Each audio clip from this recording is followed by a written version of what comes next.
오늘 2018년 성탄절을 지내고 이제 마지막 주일에 함께 예배하신 여러분들에게 하나님의 믿음과 소망의 역사가 있으시기를 주님의 이름으로 축복합니다. 늘 마지막 주에 서면은 언제 한 해가 훅 지나가는지 몰라요 라고 말하는 분들이 계신데, 사실은 우리가 알고 있습니다. 어떻게 지나갔는지. 그리고 좀 지혜로운 사람들 같으면 마지막 주였으면 이제 새해를 준비하기 위해서라도 지나간 한 해의 수첩을 다 한번 뒤져보고, 참 이런 고마운 일이 있었구나, 또 이런 감격 어린 일이 있었구나, 이런 것들을 정리해 보는 것이 상식이라고 생각을 합니다. 당회에 참석하지 못하신 분들을 위해서 당회 때 보았던 동영상을 잠깐 보면서 2018년도에 우리에게 있었던 일들을 함께 나누고 싶습니다. 오늘 설교 제목은 여러분 오른쪽에 보시면 송구영신 예배 위에 뭐라고 써 있죠? 한번 읽어보시죠. 바로 그게 오늘 설교 제목입니다. 한번 동영상을 보겠습니다.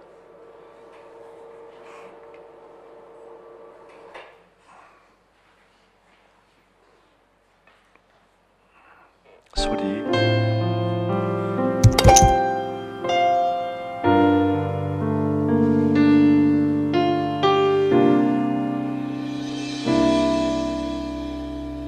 수많은 사람들 주를 따르네.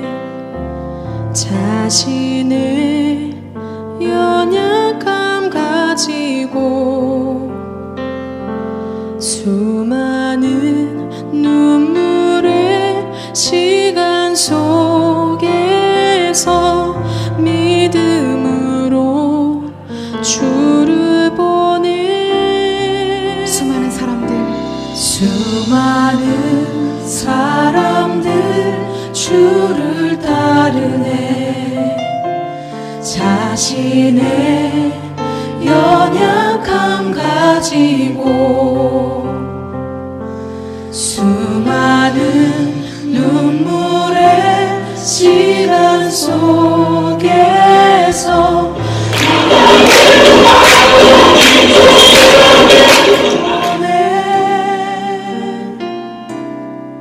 주의 영원한 사랑으로 주의 말씀을 이루시네. 삶의 모든 문제들 나를 힘겹게 해도 포기하지 않는 오늘을 살아내리라. 소망이 보이지 성자와 내 삶 성령의 속에 이름으로 세례를 주노라. 주님을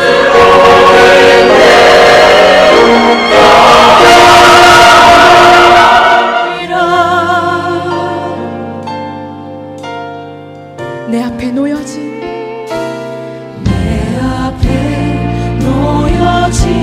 상황 속에서 이겨낼 힘조차 없을 때 연약한 나에게 힘겨우니 믿음으로 나아가네. 주의 영원한 사랑으로 주의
위해 또 인생한 주를 보는 모든 사람들을 위해 지금부터 영원 평화합니다.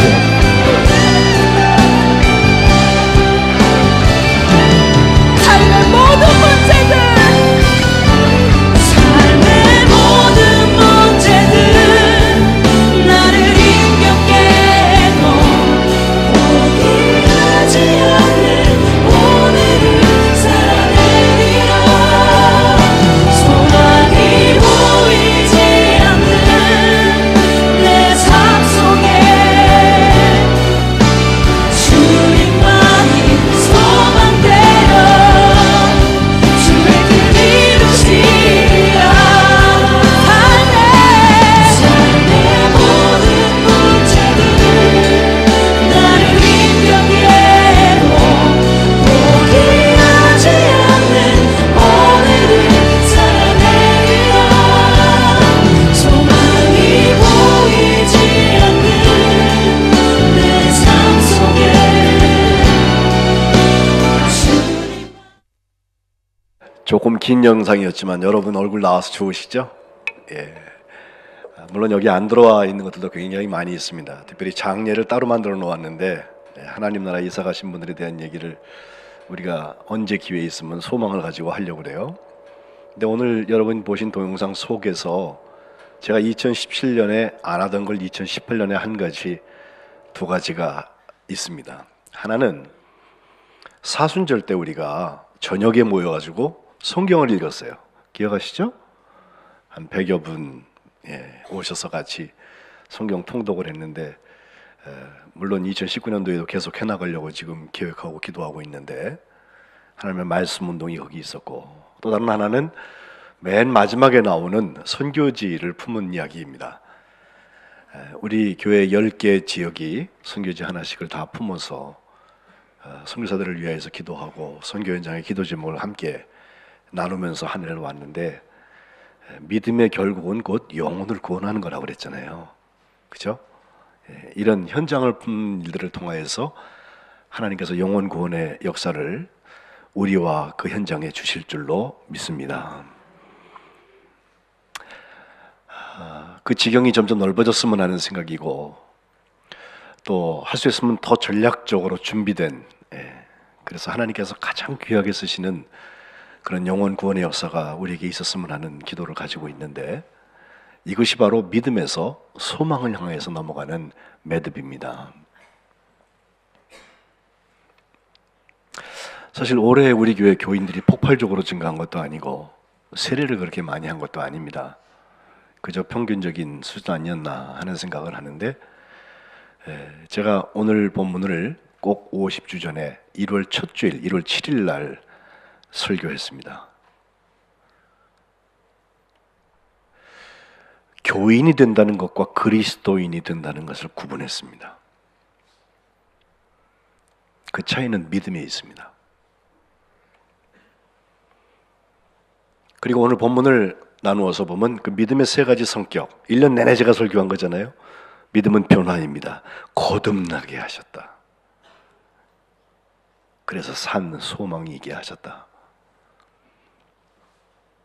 그리고 시험이 찾아옵니다. 그러나 그 시험을 기쁨으로 감당할 수 있는 것은 시험은 잠깐 있다 지나갑니다.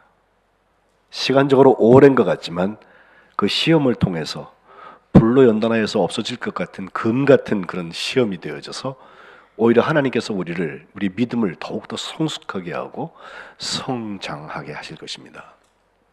그리고 마지막 열매는 마지막 1장 9절에 나오는 믿음의 결국, 믿음의 목적은 결국 영혼을 구원하는 데 있다 라고 하는 말씀을 전했습니다. 제가 그 영혼 구원의 얘기를 하면서 50주 전에 포세이돈 어드벤처라는 영화 1972년도 작품인데 얘기를 했습니다. 거기 존 스카트라는 목사가 마지막에 해치를 잠그면서 하나님 앞에 기도했던 게 있죠. 하나님 얼마나 더 필요하세요? 그러면서 자기가 죽어요.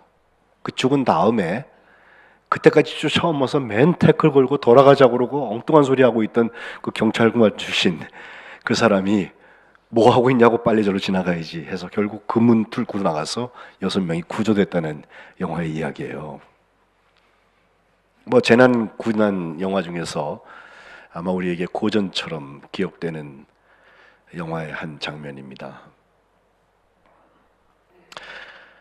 그런데 포세이돈 어드벤처와 함께, 아니 지금 우리에게 더 잘 기억되고 있는 영화는 역시 많은 사람들에게 사랑도 받았고, 그것은 타이타니코였을 것입니다. 타이타니코라는 영화 한 번 더 만들어졌더라고요, 최근에. 그래서 제가 이렇게 또 보았는데, 다른 방식으로 표현을 해도 배가 침몰되었고 그 침몰되는 과정에 있었던 수많은 에피소드들이 우리에게 주는 메시지가 너무 많아요. 그리고 그것은 믿음으로 살아가는 사람들에게는 하나님이 주시는 변화와 성장과 또 성숙과 열매를 얻을 수 있는 좋은 자극을 줍니다. 그리고 그것이 우리에게 새로운 소망의 문들을 열어줍니다. 그런데 1912년에 그 300m나 되는 그 엄청난 배가 침몰을 해서 1,500여 명이 익사하는 그런 엄청난 사고가 일어났었는데, 우리가 그 배가 왜 좌초했을까? 그 떠다니는 빙산을 쾅 들이받아가고 구멍이 크게 나서 물이 들어가서 이렇게 배가 안 무너진다는 배, 좌초되지 않는다는 배가 그렇게 되었다라고 말을 하는데, 실제로 최근에 탐사해서 그 현장을 다 그 2.5마일이나 밑에 바다에 있는 그 배를 탐사해 보고서 낸 결론은 그 배에 큰 구멍이 있었던 게 아니래요. 거기에는 조그마한 균열들을, 조그마한 구멍이 6군데 있었다고 말합니다. 무슨 어뢰에 맞아갖고 배가 무너진 것처럼 생각하면 안 됩니다. 다 같이 믿음으로 가고 다 같이 한 소망의 부르심을 받으라고 지금 하고 있는 건데, 거기서 나 하나쯤이야 하면서 뒤로 빠져있는, 그리고 나는 존재감이 없으니까 저 변두리에 있다고 생각하는 사람들, 오히려 그 사람들을 향하여서 네가 믿음의 사람이다, 그리고 내 소망이 필요하다고 주님은 초청하고 계신 것입니다. 나는 이쯤 되면요 더 이상 변화가 필요 없습니다 라고 말씀하시는 분이 계십니까? 아닙니다. 그분이 변화될 때 성민교회는 변화될 것입니다. 저는 이쯤 성숙했으면 됐죠. 무슨 성숙이 더 필요해요? 나이가 몇 살인데. 이렇게 말씀하시는 분이 계십니까? 그분이 자라나는 것이 믿음의 역사입니다. 우리는 여전히 자라고 있습니다. 그리고 저는 더 이상 열매 맺을 수 없는 지경에 왔습니다라고 포기하는 분이 계십니까? 아니에요. 그분을 통해서 주님이 계획하신 그 열매를 맺는 것, 이것이 믿음의 신비입니다. 베드로전서 1장 3절에 거듭난 사람에게 주신 게 뭐냐? 살아있는 소망이라는 거예요. 예, 소망이 죽은 소망이고요, 산 소망이 있어요. 오늘도 엘피스조사라고 하는데, 이것은 사람에게 힘을 주는 것이고 그 영혼에 생명력을 더하는 것.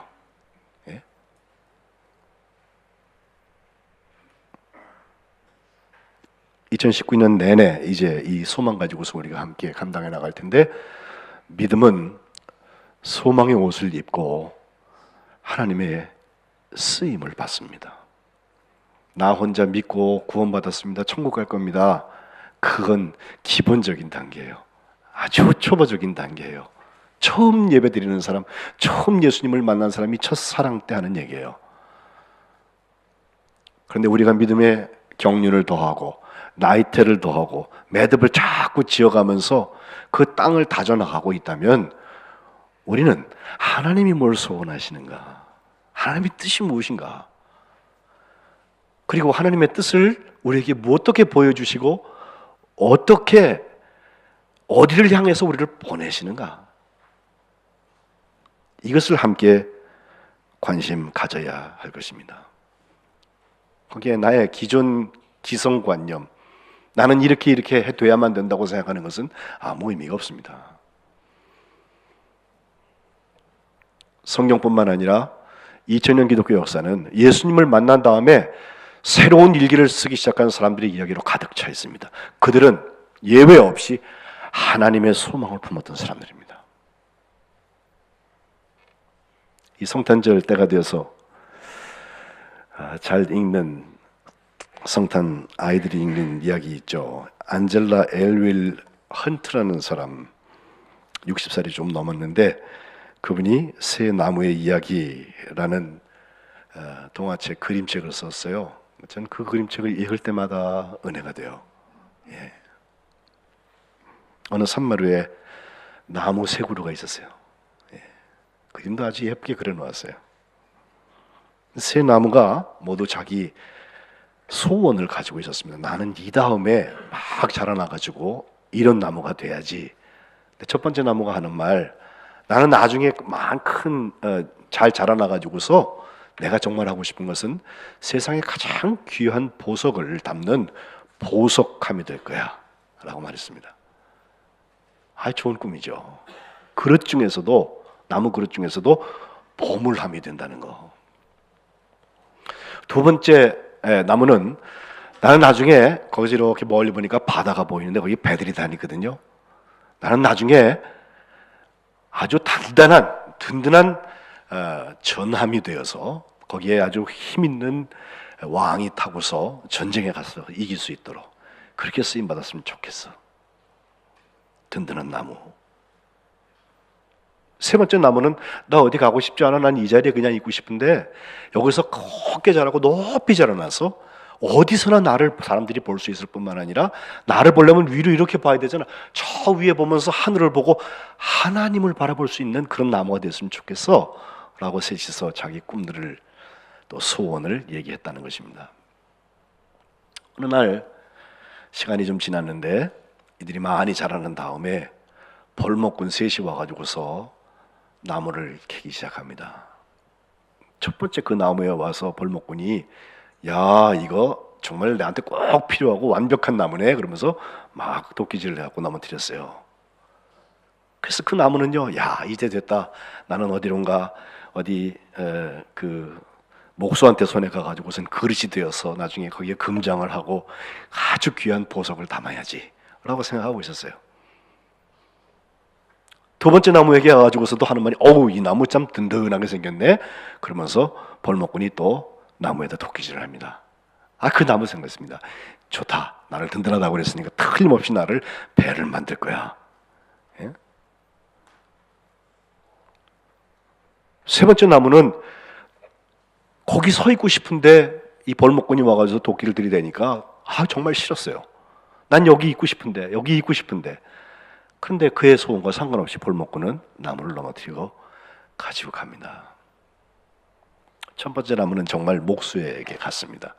그리고 목수는 그것으로 그릇을 만들었는데, 우리가 아는, 그리고 우리가 그렇게 그의 소원 똑같이 보석함을 만든 것이 아니라 동물들이 밥을 먹는 여물통을 만들고 말았어요. 그리고 저 농가에 가가지고서 시골에 아주 동물들의 그 추한 음식들, 냄새나는 밥통이 되고 말았습니다. 절망했습니다. 그러나 믿음을 저버리지 않았습니다. 두 번째, 전함이 되고 싶었던, 그래서 능력 있는 왕을 나의 배에 싣고 전쟁을 하고 싶었던 그 나무, 든든한 나무인데 그 배를 만드는 곳에 가긴 갔어요. 근데 그가 만들어진 것은 전함에 쓰임 받은 게 아니라 조그마한 배 하나 만들어 놓더니 그 배는 어디 바다에는 가지도 못하고 심지어 강에도 나갈 수 없고 호수에서 물고기 잡는 어부들의 조그만 배가 됐어요. 그게 맨날 그 비린내나 맡고 있고 생선이 자기에게 왔다 갔다 거리는, 절망스럽습니다. 그러나 믿음을 버리지 않았습니다. 세 번째, 그 자리에 있어서 높이 있으면서 사람들에게 하나님을 보여주고 싶었던 그 나무는 아예 잘려가지고서는 어디 목재 저 어느 집의 뒤에 그냥 버려진 채로 있어서 도대체 나는 왜 잘나고 여기다 갖다 놓은 거야? 라고 생각하고 있었습니다. 조금 시간이 지났습니다. 어느 날 그 동물들의 음식통에 되어져 있는 여물통에 어떤 아기 벤 엄마와 그 신랑이 오더니 아이를 낳았는데 놓을 곳이 없네 하면서 그 여물통을 꺼내 갖고서 거기에 그 아이를 놓았습니다. 이 동화에서 얘기하는 것은 그게 바로 성탄하신 예수님이에요. 보물 중에 보물을 담은 거죠. 그의 꿈은 이렇게 성취되었습니다. 시간이 좀 지났습니다.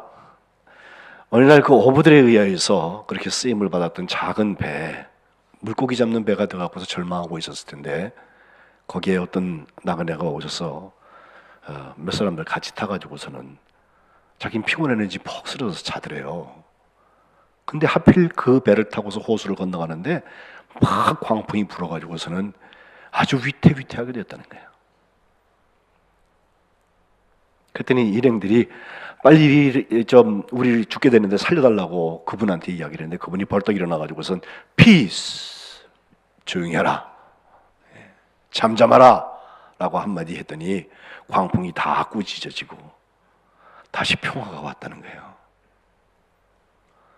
그 어부들의 물고기 배로 쓰임받았다는 것 때문에 마음이 불편했던 두 번째 나무도 결국은 예수님의 쓰임을 받았다는 거죠. 그리고 마지막 아무렇게나 놓여 있었던 그 나무 덩어리는 결국은 죄인들을 처형하는 형틀이 되어져서 저 골고다 언덕에 놓여 있게 되었는데 거기에 예수님이 달리셨습니다. 나는 그 자리에서 제일 높이 서서 많은 사람들에게 하나님을 좀 가르쳐주고 싶었는데 이런 꿈을 가지고 있던 그 세 번째 나무는 거기에 저와 여러분을 구원하신 그 예수님이 매달려서 십자가에서 물과 피를 다 쏟으시고 우리의 죄를 용서하기 위해서. 그래서 교회마다 아니 저는 설교할 때 손에도 쥐고 하는 그 십자가가 되었다는 것입니다. 세 번째 나무의 꿈, 그 자리에 있었으면만 빼놓고는 세상에서 가장 높이 그리고 가장 귀하게 하나님을 보여주는 어제나 오늘이나 영원토록 동일하신 그분 하나님, 사랑하시고 용서하시는 하나님, 그분의 사랑을 보여주는 쓰임을 받았다는 것입니다. 저는 2018년에 문을 닫고 이제 내일 밤에 우리가 다시 모여서 송구 영신 예배를 드릴 것입니다. 여러분을 초청합니다. 같이 오셔서 같이 시작하시죠. 시작될 새해에는 우리에게 하나님의 기대와 꿈이 담겨지는 소망의 문이 열릴 것입니다. 그리고 하나님이 보여주시고 감동하시는 비전들이 우리에게 열려질 것입니다. 그리고 하나님이 보내시는 곳에 갈 수 있는 미시오, 보내심을 받는 사명의 역사가 우리에게 있게 될 것입니다. 성민의 교우들은 한 사람도 예외 없이 이 자리에서 하나님께 영광을 돌리고 비전 캐스팅, 함께 꿈꾸고 함께 비전 보고 함께 한 교회가 되어서 하나님께 영광을 돌리는 축복된 교회 되시기를 주님의 이름으로 축복합니다. 기도하겠습니다.